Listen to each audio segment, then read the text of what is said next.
Welcome, Outstanding Speakers Bureau. This is the TOSP Conversations, hosted by us every week. So TOSP works closely with some of the leading minds from across the globe who brings the cutting-edge perspective on the biggest ideas that are shaping the world. And after this Saturday afternoon, you can tell your story better. Our topic today is the story you haven't told yet. And who better than the international speaker and communication coach, Ajit Sharma?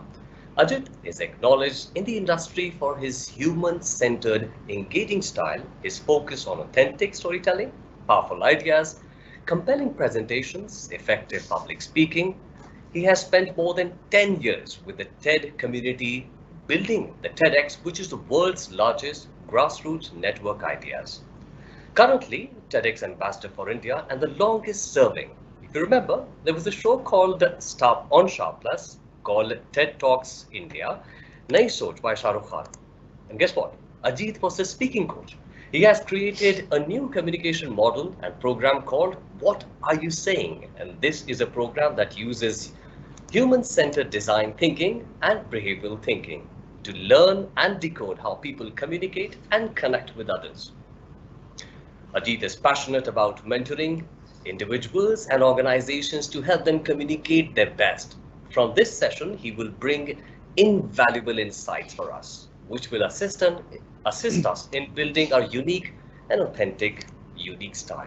So on that note, let me welcome my guest Ajit over here. And for all the people who have joined in, thank you very much. And over to you, Ajit.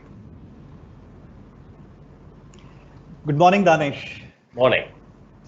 Thank you so much for having me for this discussion. I think one thing that I absolutely enjoy now in such times is conversations like these. I'm able to exchange information, get ideas, get perspectives, and thank you for hosting this. I'm so looking forward for this.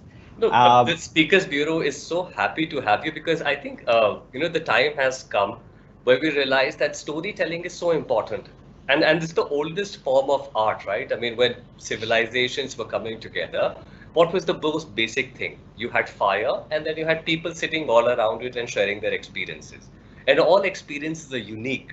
So it's not as if my story is better than yours. But I think in this webinar, we're going to talk about how can I make my story more interesting for myself, and when it's interesting for myself, it will become interesting for all of us. Indeed, and because the times are such that we all had to, stay at home now. The first few weeks went by really struggling and firefighting about the new situations. But a few weeks later, when I started speaking to a lot of people from industry, from different sectors, I realized that people were utilizing this time to do some introspection. They were contemplating about their work, about their businesses, about their people. And there is a new trend that is emerging now. There are few people who are really catching up with this changed reality for us. And let me, before I get into the session and framework, let me tell you what conversations have I been, doing with some of these people. Now, one of the things, obviously, work from home and challenging environments, businesses, and all those things are happening. But one thing that's really missing now is people can no longer go to conferences, events, seminars, and people are missing making those connections with other people.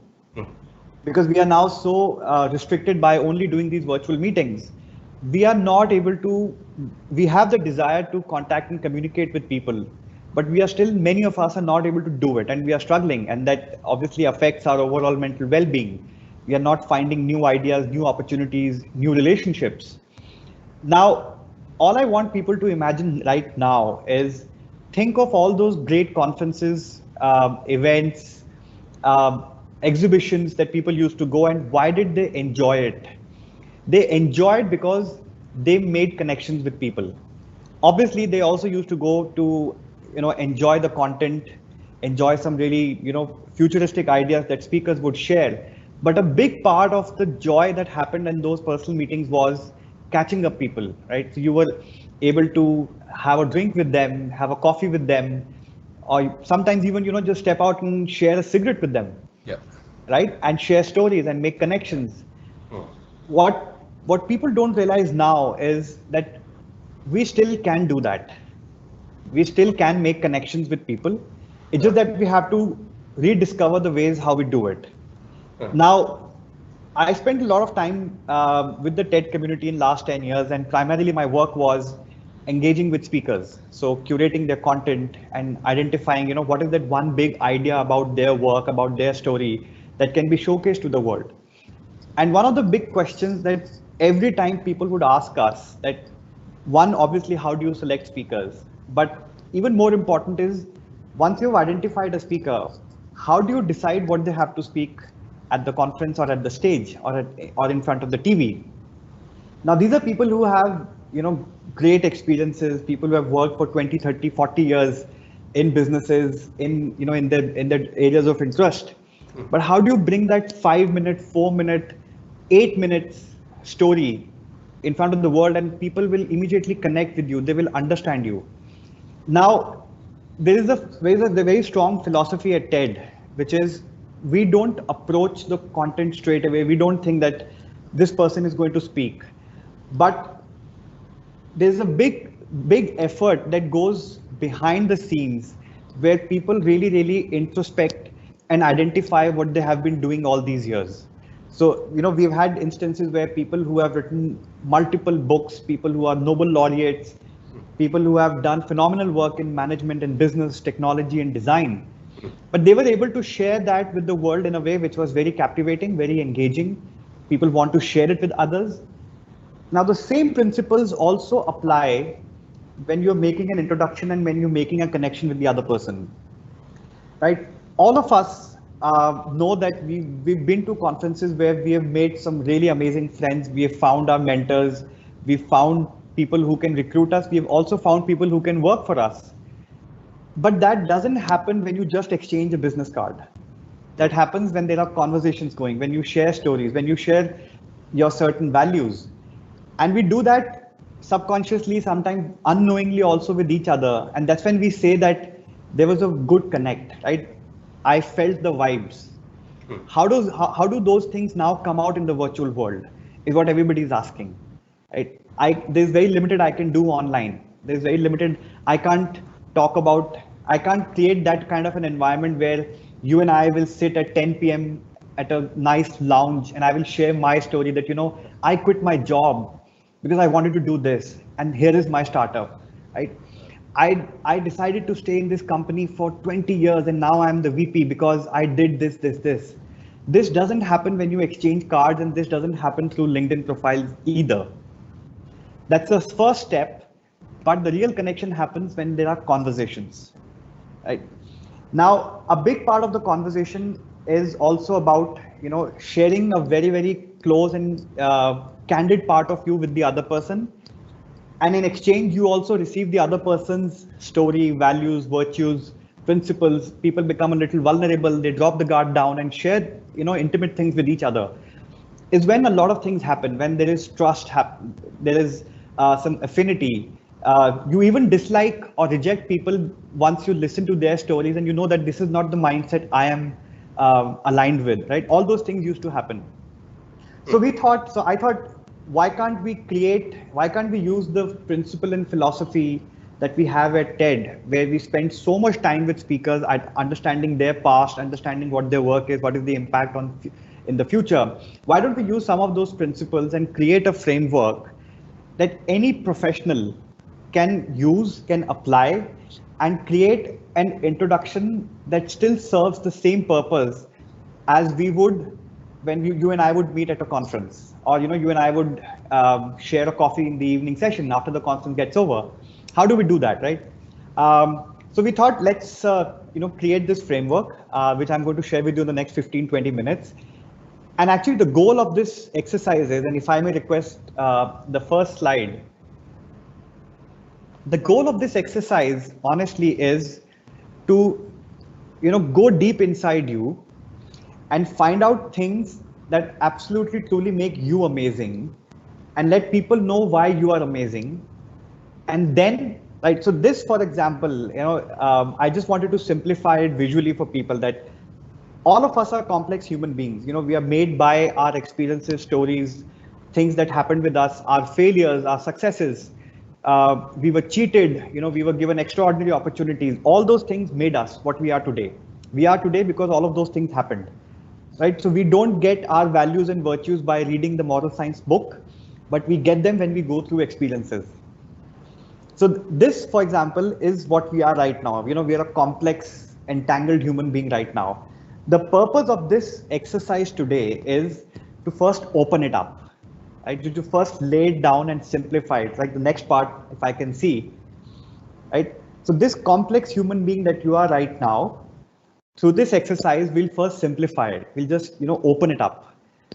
And then we identify how do we turn it around into an introduction, into a story that looks something like this, the next part. Right? So you are a star, you are a hero in your own life, and the world needs to see it. Right? So what we're going to do today is this small exercise, and I would, after the masterclass, this session gets over, I would request the team to send this framework and this workbook to all the participants who have signed up. And what I would expect people to do is take some time off, sit with your best friend, sit with your colleague, sit with your boss, or your son or daughter, right? And go over some of these questions that I'll be asking today. This framework is basically asking a lot of questions to ourselves. What the mistake that we do sometimes in our introductions is we have these very fixed template style introduction that I am X, I work for Y, I'm doing Z. How long can you remember this introduction? Until you hear the next one also who says the same thing, that I am A working for B doing C, right? Which is, I think, a very, very wrong way of introducing ourselves to the world, because we don't share anything except our titles and our company profiles and our job profiles. So this framework basically is a set of about 35 to 40 questions. Right? So I don't want to intimidate people by saying that this is a lot of work, but this really is an exercise to identify some really good highlights of your work, of your past. Think about your values, think about things that you can do for somebody else, and how does that impact the other person's life, right? Now, I'm going to go through some of these questions, and the goal of this exercise is that once everybody gets this workbook, there are these set of questions that people have to answer. And that's basically divided into a framework which is called past, present, future, values, and stories, right? But before we get into it, I just quickly want to share that why are stories even important for us? So what happens is when you tell a story to someone, you are able to allow the other person imagine what happened, right? If I say that I'm a very hardworking person versus if I say that I remember my time as a college graduate when I used to work 18 hours only for 5,000 rupees. And that taught me so much, right? So how do you connect more? When I say I'm a hardworking person, or when I tell you a story that this is how I used to do when I was a young person? How do I say that I'm a problem solving person? If I just say that I like to find solutions, which is a very cliched way of introducing yourself, why don't you share your story, right? 6 years ago, when I was thinking about shared economy, when I was thinking about this technology, this happened with me, this was the trouble, this was the challenge, and this is how I overcame. And that's when I thought that this is the new idea the world needs. So when you tell stories, you help people imagine, you help people warm up to what you want to say. And the single biggest thing that we miss in our introductions, especially online, is we are not able to tell our own stories. We are not able to tell people what we have done, what kind of things that have happened with us. So this framework, if I can see the slide, it's here, right?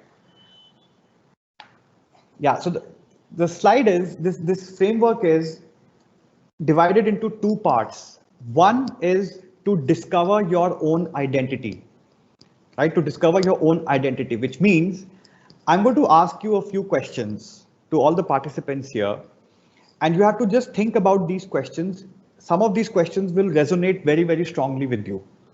Some of these questions will resonate very strongly. They will echo with you that when you answer these questions, you will realize that these have had such a strong impact on my life. The reason why I'm doing this today, the reason why I'm not doing something else, the reason why I'm like this, is when you start answering these questions.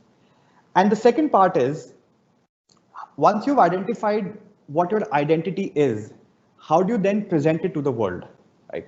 So the first the first part is when you talk about your past. Now, the thing is, we most often either underestimate or overestimate what has happened in our past, right? So I would want people to think about what were you doing before this job or business, and why were you doing this? Why did you make the switch? What kind of skills have you acquired in the past? Hard skills, technical skills versus soft skills. Are you a really good communicator? Are you good with people? These are things that people need to know to be able to make that connect with you, and then think whether do they want to have a business or a relationship or an opportunity or a collaboration with you. Unless until these things are not highlighted in your introduction, people will not be able to make a connect. So when you're talking about your past, what milestones were most important in your career? Like, so for me, for example, the biggest milestone was when I was picked to do this job for TV, right? And that's when I was exposed to the world of filmmaking, production, television. It was a big milestone for me. And somewhere people need to know in my story that this is what I have done, this is what I can do now, right? What were some of your achievements? In fact, it's important for people to even write down things they failed at. There's a growing sentiment now. There are conferences, there are events happening where startups, where companies and businesses come and talk about their failures because there's so much to learn from them. There are so many things that you know that you don't have to reinvent the wheel or you don't have to do things differently. So even write down your failures. What kind of extraordinary challenges you were facing, right? If you started your own business, if you moved from one company to another, were you handling a project? Were you fired? These are extraordinary challenges that you went through, and how did they affect your personality? What have you become because of that happened in your past, right? Any failures or any challenges that you faced through. Also, all these stories need to be written down. Unfortunately, we don't do that because we have these templates, we have this fixed way of introducing ourselves, and we don't tell our stories. If you recall, if you've been to some of those conferences where you would have definitely met one person and you would have thought, this fellow spoke so nicely about himself. Right? This fellow spoke so nicely about, so appropriately about what he does, what he likes, what he dislikes, what he has done, what he wants to do in the future. And that good introduction creates some emotions and imaginations in your mind. That happens through stories, like I said. Right? So we need to highlight those stories from the past, right? What was the anecdote? What circumstances happened because of that incident happened, right? What did you feel before that? What did you feel after that incident happened? Uh, did this change you in any way? And if it changed you as a person, how did it change you, right? But most importantly, what is that one big lesson, or what is that one big embedded value or key takeaway that happened because of that incident? Uh, you will see that some of these really celebrated speakers, when they speak at TED and even at other conferences also, you will see that they they share these failures, and they share these failures with a lesson. And that's when they become more human to us, and that's when we are able to connect with the deeper personality. And there are ways, obviously, once you start writing down these anecdotes, once you start writing down these failures or achievements or milestones, you will see that there is a story emerging out of it, right? So possibly you will see that you've written down 5 or 6 different failures, and you realize that every time the failure happened, you could still move on and do something.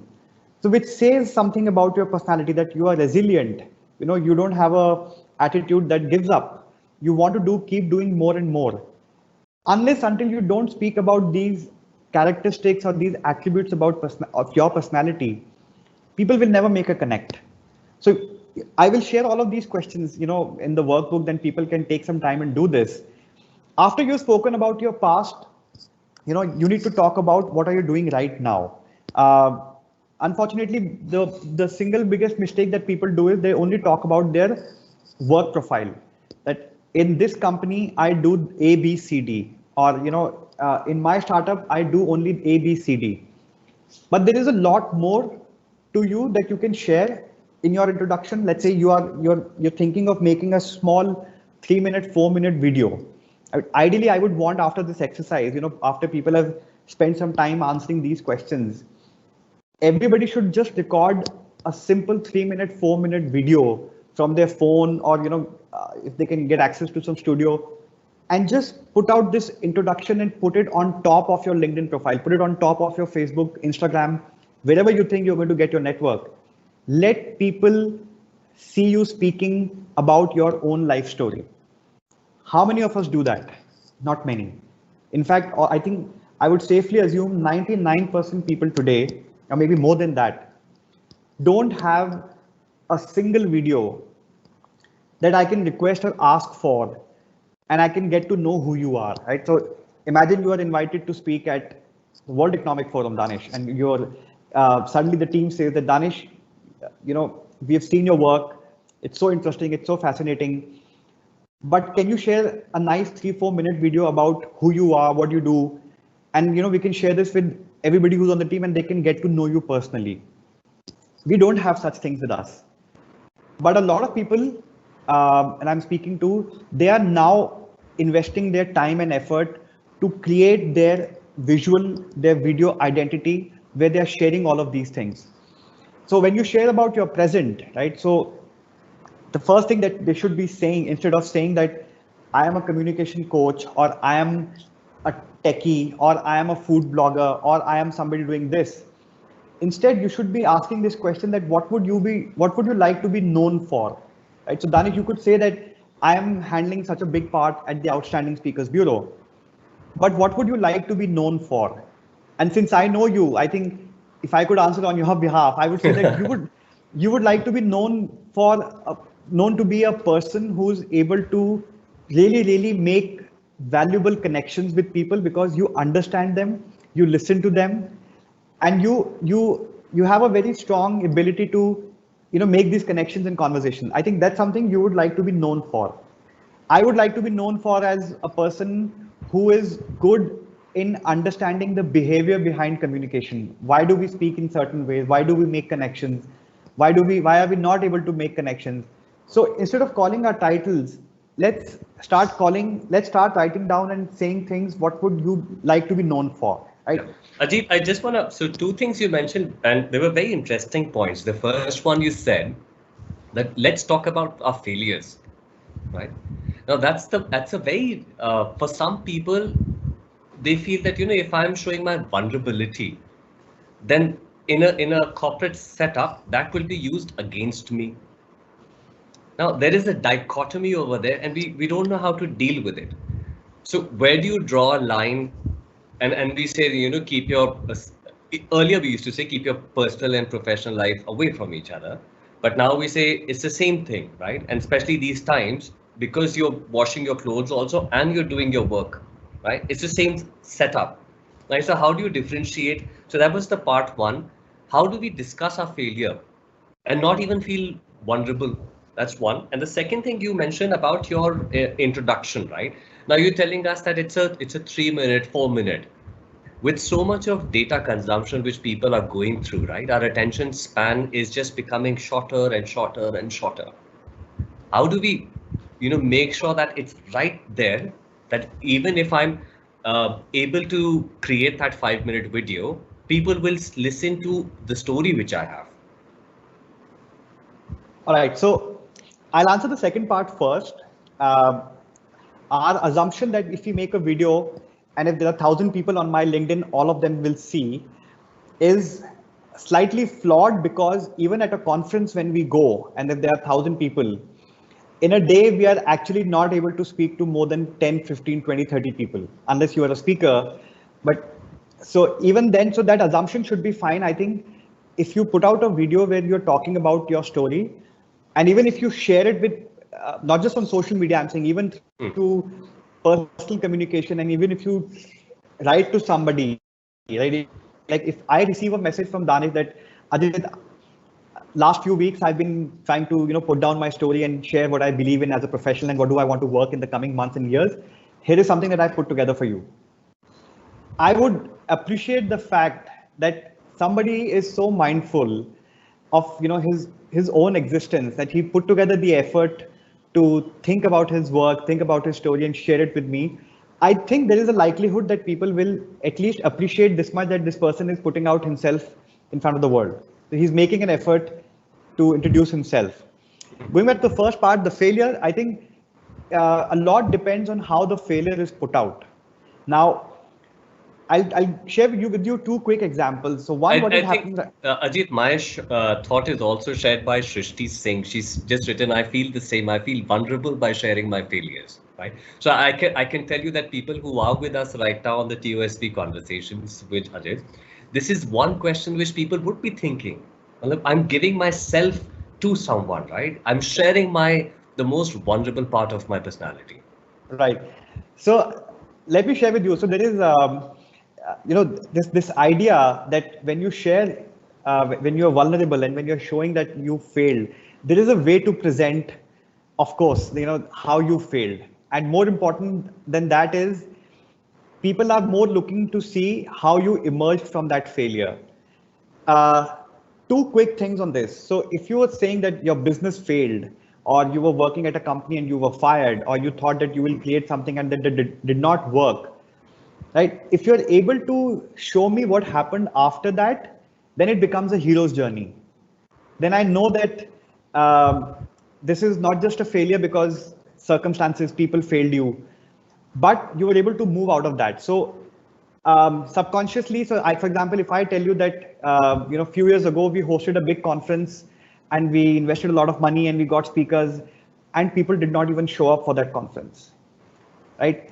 And I'm able to say this, but people will value me more when I say that. And I realize that the biggest mistake that we had done was that we did not speak to the audience in the language they wanted to be heard and communicated with. And that's when we thought that why not we create something, right? The truth is everybody fails. Nobody can say that they haven't failed, right? So if you see an introduction which is all glory and all achievements and accomplishments and trophies, it becomes unbelievable, right? Okay, Ajit, this is a very interesting point, and let's. So I have this very interesting point which is raised by Ashwin Nayak. Okay, now it comes Oh, down to culture, right? So he's saying that culturally we are not very comfortable in talking about ourselves. So what are your recommendations in moving away? So what's the line between boasting and stating my background? So is it a cultural thing that some places you feel that, I have to show myself as a very strong person? And this is gender diagnostic, right? It can be a yep. man, woman, or the third gender, right?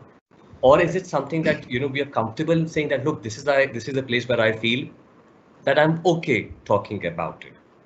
Is there a trend globally which is happening? So two observations here. One is when you present a failure as a roadblock to a bigger goal, then it is not considered as a failure, because then it's a part of the journey. It's one of those milestones. So if you listen to any of these poster boys of the startup ecosystem, from Sachin Bansal to Kunal to anybody who you listen to them, they will always present their failure as if it was a roadblock to a much bigger vision, much bigger purpose. Right? Maybe one of their products failed. Maybe they had lawsuits. Maybe customers were sending really bad feedback. But they present it in a way that this was only one of the roadblocks to something much bigger that we believed in and we wanted to achieve in. Number two, you're talking about how do we draw that line when we are not boasting about it. The answer to that is humility. So I'll give you a small example. Long back, we had this one speaker who was a very acclaimed author, and he's written many books and everything. But when we were curating his talk and we were putting out his personal story as a TEDx talk, he put out a title saying that the title of my talk is going to be how I became the number one best-selling author of India. Right now, the very title is slightly arrogant, and it doesn't have humility. It doesn't make me feel that this person is an ordinary person who must have also struggled and achieved and learned and something, right? So we said, why don't we turn it around into saying something like that? How did I become an author who's loved and admired by many? Or how did I overcome challenges to start writing something that people love. So humility, if you can say that roadblocks happened, failures happened, this is what I learned, this is what I'm doing because of that now, I'm still working. I very strongly believe people accept it. We don't accept failures ourselves first, is the reason why we think that others also will not accept our failures. Now, the other side of this argument is we have also seen a trend that a lot of people are speaking at different platforms now because India is a young country. A lot of new things are happening. There are sometimes more speakers than audience because everybody wants to speak. And there is this thing that has come into people's mind that unless until I do not present a struggle story, I will not become an inspirational speaker. This is also a new cultural thing that's somehow coming into people's mind that I must show that I had no money, my wife left me, and my company had gone bankrupt, but I came out of the ashes, and today I'm one of the world's biggest influencer. Now, these sort of things are also happening. Like, truthfully speaking, the nature of my work and my role is with the TEDx community such that we keep hearing a lot of these stories. So, like I said, the answer is how believable it is, how really we make connects when we really think that there is some truth in it. And second is, like I said, humility. Correct. Right. So, but I'm happy to take more questions also in between, and as I'm just sharing a few more questions that we sometimes attract the right kind of opportunities. We also attract right kind of relationships. Okay, so we have this question from Reem right now. In an organization, as and when your personal issues impacting your life momentarily, it's discouraging to be told just because the narrative is for sure this would be used against you. What about ethics and honesty at work? So it's the same thing, coming down to the same thing of being vulnerable, right? You show your vulnerability, it will be used against you. So you're talking about a failure in if I understand the question correctly, that you failed at something in the organization, but you don't want to put it out because no. So it means that you're sharing your personal issues, and then people in your organization, some of the individuals might use it against you. So I wouldn't recommend. I mean, if it's a purely company, if it's an organizational context, and you're talking about your business identity, I don't think personal issues need to be mixed. But some of those things may be highlighted. That if, for instance, you are from a part of India where the language you speak is not the same as where you're working now. So if I live in North India and if I move to the southern part, language will be an issue for me, right? And because of that, I may not be able to achieve a few things. I may not be able to do successfully few things, and therefore some things will fail. I will not be the best leader. I will not be the best people's person, right? What I'm saying is, as long as these roadblocks and failures are presented in a way that establish you that you are still coming out of these, and it was only one of those many small obstacles. So I'm trying to take away the finality in the failure. So I'm not saying that this happened and I gave up. Okay. So yeah, that's a very interesting point. So let's go to the other one. This is from Kriti. She's a CFO. So she says, one story evolves over time. So how often should one edit my story? That's a very interesting thing, right? Because we are individuals who are constantly growing. We never stay. We are like time, right? पैदा हुए फिर एक वक्त है 70 साल का हम जिएंगे फिर गायब हो जाएंगे, right? So our story is continuously evolving. If you're a 20-year-old, you have a story till 20, but you hit your 30s, 40s, 50s. So do you change your story every month, every week, every year, every 10 years, and 2 decades? What's that? Right. The edit part hits in. So for me, the answer is every person has a certain code. Every person has a certain set of principles through which they operate at every level, no matter what organization, what age, how much income, what family, but there are certain codes that every person has. I think at any point of time in your life, when you see that that code is being rewritten because of a strong incident or because of a strong introspection, I think that can be a reason to go back to your story. And why now is the time? Because I mean, all of us are speaking to so many different people, so many different personalities, facets of personalities, and shades of your own persona are coming out because of these difficult circumstances. People have suddenly become fit. People have suddenly become bakers. People have suddenly you're doing more things, and those core principles are getting evolved. So it's likely that for 3 years you are operating on those same set of principles. These three things I do. These things I don't do. I like people who are like this. I don't like people who are like this. For as long as those principles are more or less the same, your story remains the same. Because, like I said, those stories are your story is based on your experiences and what values do you pick from those, right?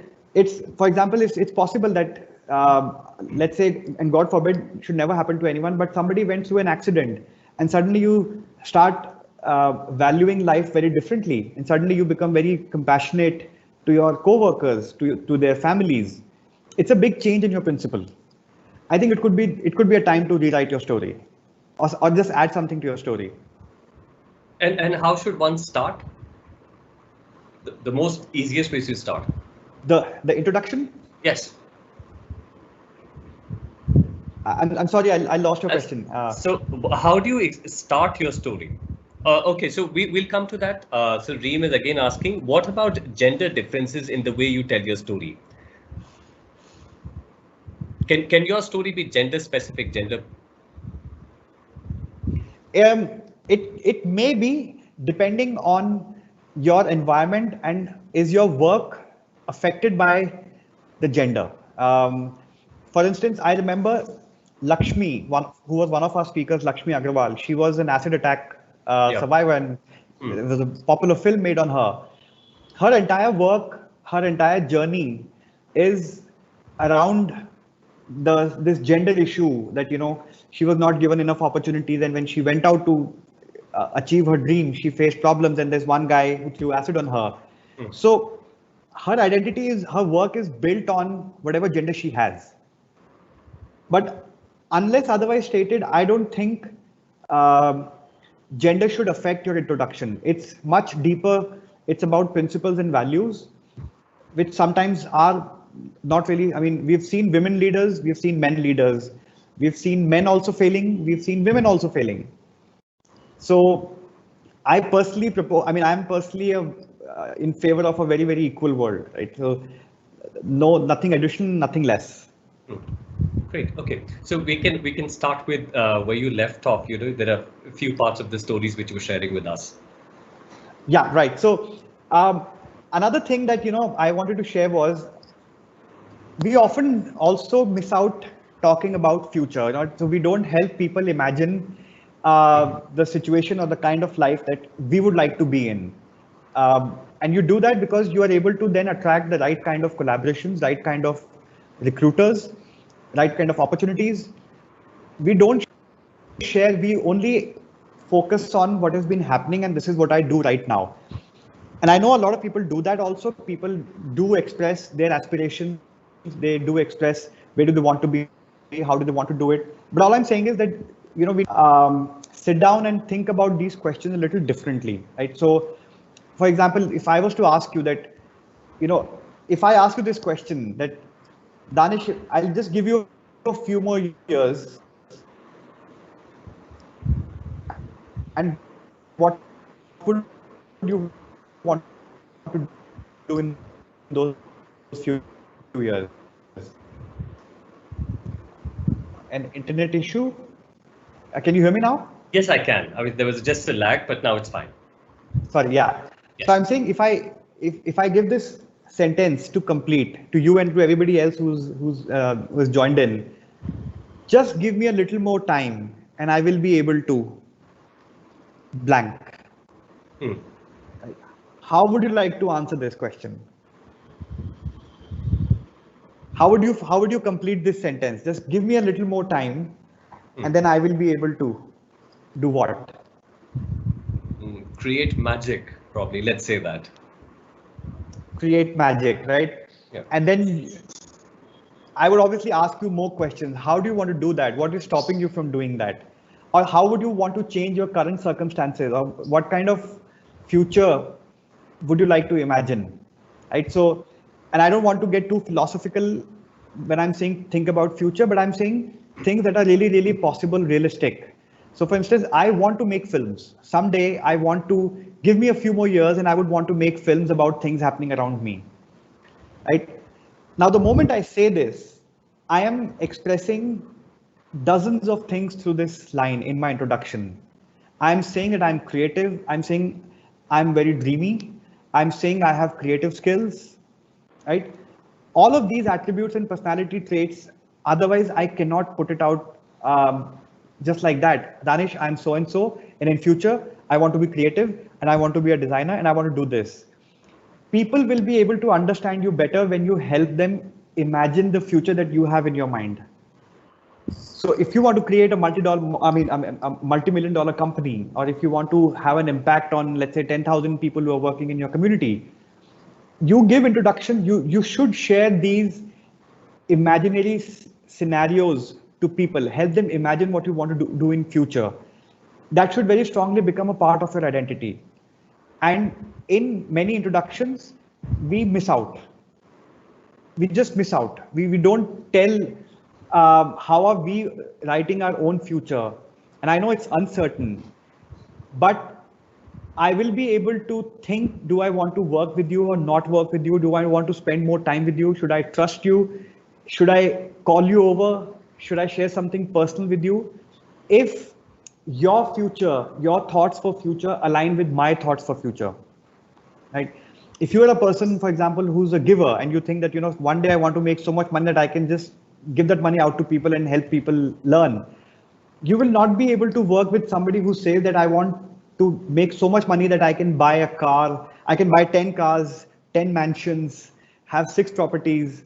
There will be a disconnect, right? Because about money, you both think very differently, right?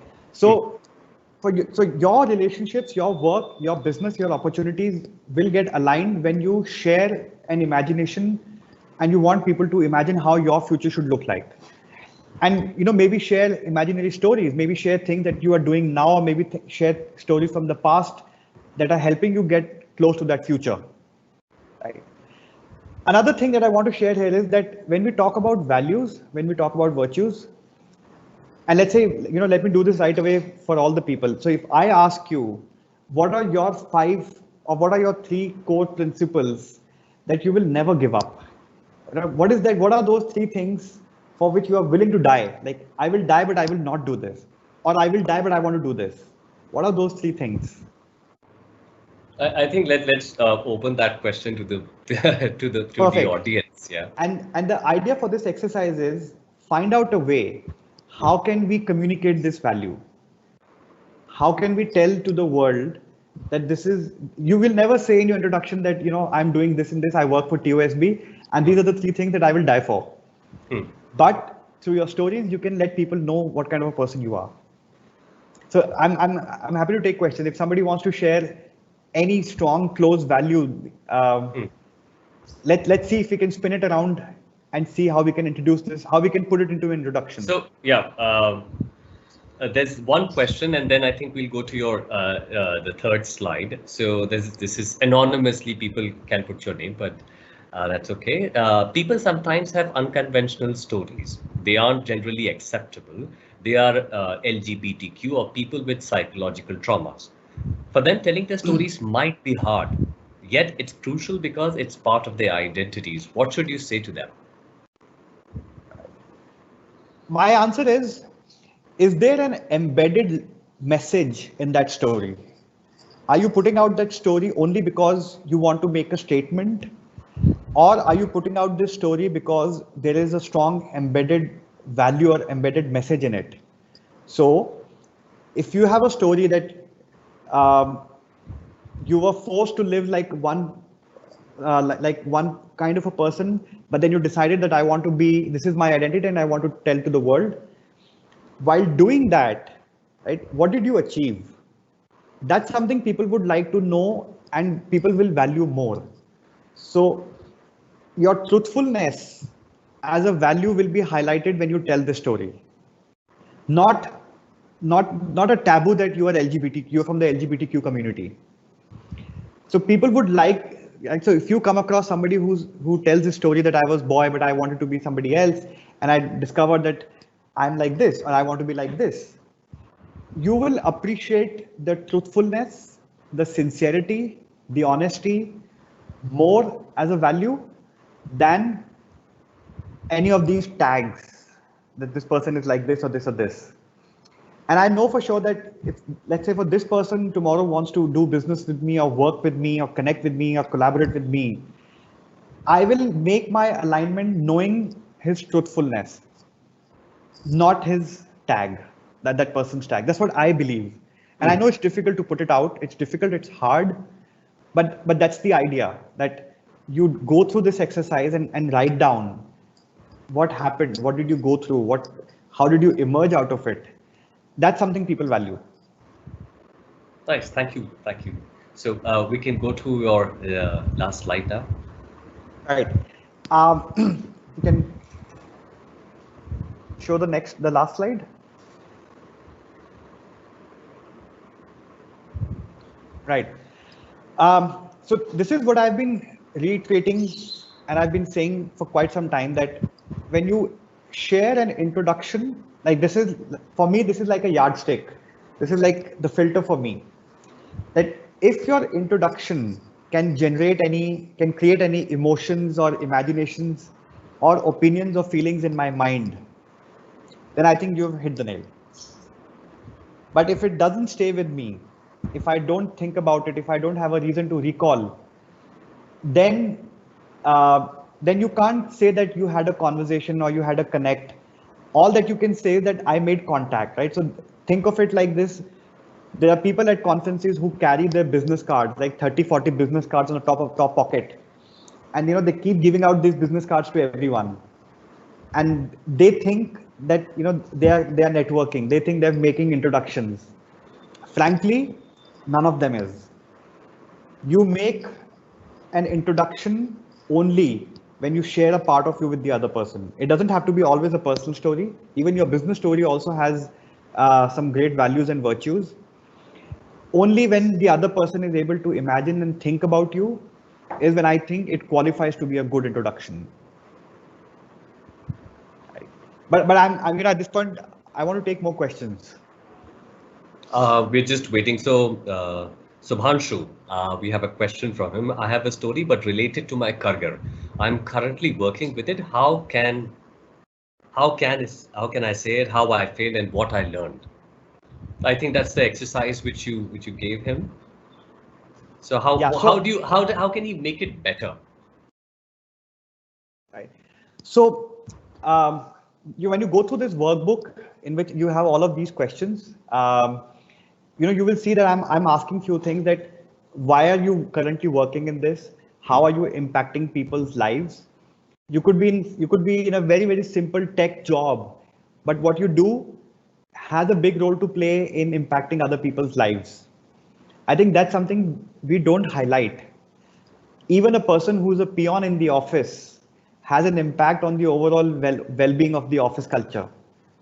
So the first thing that people should, I think I lost the connection here. No, I'm audible? Yes, absolutely. All right. Yeah. So the first thing you should think of is, how are you, whatever work you are doing right now in whichever job you are, how does that impact other people's lives? It could be as simple as, like I said, a peon or even a CEO. Definitely put that out in your introduction story. That because I do this, customers are able to do this, and then they, this is how their lives get better. Second, what would you like to be known for? Is what I asked some time back also. So don't tell us your job profile, but tell us what would you be like to be known for. So would you like to be known as a problem solver? Would you like to be known as a person who thinks outside the box? Would you like to be known as a person who can work in any condition? There are so many different ways to answer that. So even if these two you can answer, Shubhanshu, I'm sorry if I got the name wrong, you will find that your introduction suddenly has more meaning in it. Right. I think that answers the question. Ajit, I also want to understand, right? Are there any specific words which people should use when they're introducing themselves? They should use all the words that they have not been using so far, which means, just recall your own introductions that you've been giving all this while, and you know that you've been doing it because you haven't thought of a new introduction. But what you should also do is that, when you write your identity, when you write down all of these answers, that this is what I did, this is what I want to do, when you pick those words, certain words, right? Try to elaborate those words and think of how you can explain them better. For example, somebody says that I was born in a small town, right? Or somebody says that I was living with a joint family, or somebody says that I did not have a great college life, for example.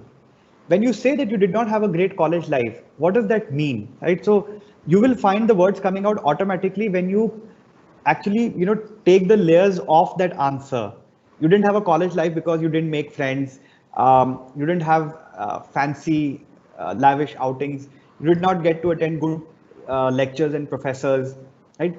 And then you will see that there's something emerging out of it that, and then you can present it in a way that even though I had challenges in accessing good college graduate life, I made sure that I was keeping myself busy in everything else that would make me a good professional.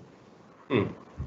Right? So even though that was sort of a circumstance failure that you did not get a good college life, but the moment you put it out like a roadblock and you say that you emerged out of it, right, is when then the other person will appreciate that, nice, this person had difficulties, but there's something else that he did to compensate, to make up for it.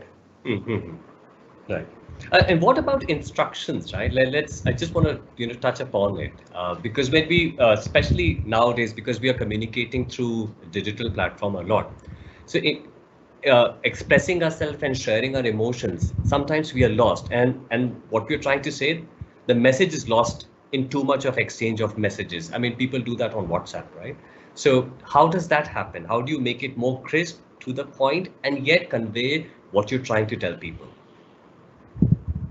So, writing a short introduction is a very time-consuming process. I'll be very truthful. They say that I wish I had more time to write a shorter letter. So, you will be able to write. You will be able to realize that there are a lot of parts that you may actually trim. I mean, the reason why we need to put it out all in front of us when we answer these questions, you will realize that you will have probably different sets of introductions for different sets of people. So if I'm meeting a potential recruiter, there are certain sets of stories and values that I would like to put out, not others. Right? So I need to be mindful of who's listening to me and who's my audience, who am I talking to. And it's a creative writing process, to be honest. When you write more, to be able to write a 300, 400 word introduction and then record it on your phone, you need iterations. You need to write it a few times. Okay. And what about customizing your audience? That's a common question from Kriti. Keeping your audience in mind, you customize your message. How often should you do that? Good question, frankly. I think if you really know your audience, who the audience is, how receptive are they to you, and what kind of information and knowledge do they have about your kind of work. I think some of those things you can put yourself into the shoes of the audience and really use those keywords that they will like. So a recruiter from a big company would rarely like, for example, startup related word, because they believe that this fellow will join and very soon he will discover that he wants to do a startup and leave. But I'm investing so much of my time and effort in training and nurturing them. So if you know that your audience is like this, that they would want somebody who's more committed, who's more sincere, who's more obedient, who's a people's person who will follow instructions. So you put yourself into their shoes and you use those keywords. Like if I'm being recruited by a top company, I would never say that every 2 months I get bored and I want to do a new project. Hmm. Even though that shows that I'm a very creative person and I'm always looking for ideas and I'm always like a bright, my mind gets lit every time I see something new. Hmm. Maybe not the best introduction for a company who's recruiting me. Hmm. So you have to choose your messaging very precisely Carefully. to make, yeah, very carefully. I think from carefully, I just remembered this story when we were talking. So this happened, way back. Jawaharlal Nehru's father was a barrister, and there was a story which was published in the Tribune. So the word which says that to be hanged till death, right? So initially it was to be hanged. That's what the judge had written in the statement, right? So as soon as they took him for hanging, so the barrister said, "Okay, now he's been hanging. Just remove him and take out the loop." And everyone was shocked that what really happened. I said because your wordings were to be hanged. It was later after that incident to be hanged till death was added. So Added. that's the importance of making sure that your messaging is very crisp to the point. I think, Ajit, we've come to the end of the program, to the webinar. So there are many questions which we are not taking due to the constraint of time. If you want, we can take one last question if that's okay with you. I'm happy to take a couple of Okay. them. Yeah. Okay, great. So this one is from Subhanshu. He's saying that I have an NGO and I'm working with an ed tech company. How can I share the story? I feel people see it differently. They might not trust my social entrepreneur identity. So, specifically to this point that they cannot trust your social entrepreneurship abilities, then you need to use words and anecdotes that establish credibility, that establish that. So you need to bring external validation to the work that you are doing. So if I have an idea and if I'm saying that because I think this is how the world will change and I'm doing this idea versus me saying that having interacted with multiple leaders from this industry and after spending 4 years of research with this, I came to a conclusion that this needs to be done. So people are subconsciously looking for credibility, truthfulness, and validations as listeners, I'm saying. So you can either present it. So if I tell you that I'm a communication coach and I will help people with communication versus me saying, I spent 10 years working with one of the best platforms, understanding and learning from them. That immediately establishes. So I think it's a great point that, it's a great idea to have, working for an NGO and also being a part of a company. Both can run parallelly. Credibility and validation. Hmm. Good. So this one from Ashwin Nayak. He's saying, "Great session, Ajit." I also agree with that completely, right? And say, can you share 2, 3 examples of great introductions that you can think of, which makes you showcase your story? Actually, many of them, to be honest, but it's difficult to pick. One of the places that I really like is so Stanford has this YouTube channel in which they host some of these really good business leaders, from Microsoft to Google, tech companies, big companies, and they have these sessions going on stage like a fireside chat. So before that, they have these small introductions about people, right? So how did Sundar think of his journey about Google, or how did Travis think of his journey at Uber? I think we could really watch some of those things. Like for example, the current CEO of Uber, I misspell his name always. Is Darash. I Yeah, yeah, we can Google but it. yeah, but he's from Iran. He's from Iran, and his story is that in '78, around the time when the revolution happened, he fled from Iran, and when he came to US as a refugee, he did not understand English, did not speak English, and then he moves on to say some of his strong business values, and then he relates them to why he is today the leader of such a big, giant company, right? I think some of these introductions really help us believe two things: that one, all of those amazing speakers that we see out there, really successful people, are actually human beings. So they're like us. They go through the same things. Vishen, for example, from Mind Valley, Vishen Lakhani, right? And he's recently moved to Austria and he was going through a divorce, and he publicly put out his story that this is what I think of marriage. That we were together for so many years, but we don't call it a divorce, we call it uncoupling. And then he shares something very profound about how relationships come together and they separate. And he puts out his failure in a way that people value, that this guy is honest and he's saying something very profound about relationships. So some of these stories are really, really well put. Thank you. That's a very, very interesting example. So, Ajit, I think on that note, I want to thank you for making this Saturday afternoon such a good learning experience where conversations and stories can be shared in such a candid manner, and we can all learn. And the bottom line is we all are unique. We cannot be clones. I cannot be Ajit. Ajit cannot be Danish. So the people who are on the webinar cannot be a replica of someone else. So from the entire team of TOSP and our producers, Pritha, Jasnoor, and Shreya, thank you very much for the seamless making sure that the webinar goes, and for the questions who came our way. Thank you very much, and have a lovely afternoon and a great weekend. So till the time we meet next, this is TOSP Conversations, Danish and Ajit saying bye-bye to all of them.